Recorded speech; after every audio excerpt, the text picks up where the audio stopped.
好閪喎！我知啊，大家好啊，我係炒嘢猛人伍志明啊。4月22號星期三，12咁啊，香港賽馬會咧喺快活谷有夜馬啊，炒嘢猛人以上一場5班1200，我要咗1號快活同盟呢一馬咧，側身未見底啊，雖然跑得唔係幾好啊，啱降班啊，但係咧就有權三甲嘅啊，咁我要咗佢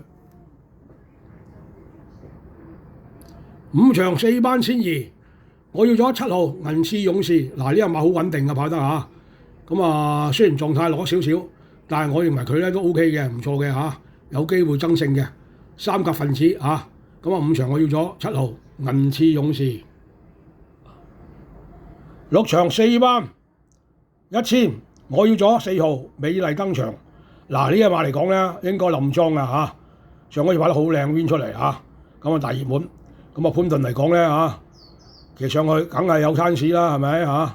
咁我要咗4號美麗登場，同埋2號電子好好，啱降班呢隻馬，側身未見底，但係咧跑來跑去咧令人失望嘅。但係呢啲狀態見佢就哇 very good 啊，好靚啊！咁我認為佢受三甲嘅嚇。咁啊呢場嚟講咧，6場我要咗4號、2號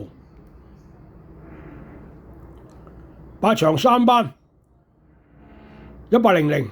咁我要咗5號有贏威馳啊！咁呢個馬嚟講咧就好令人失望啊！但係阿雷神騎上去咧，應該咧跑高啊，起碼2班。呢個馬側身未見底，應該有表現嘅。啊，8場我要咗5號有贏威馳，9場3班1200。咁我要咗3號好好戀愛。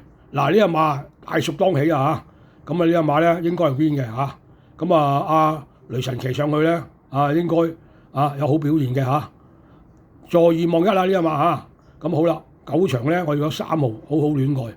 好啦，炒嘢馬民衣裳本命大，咁運氣好，咁希望收錢嚇。好啦，拜拜。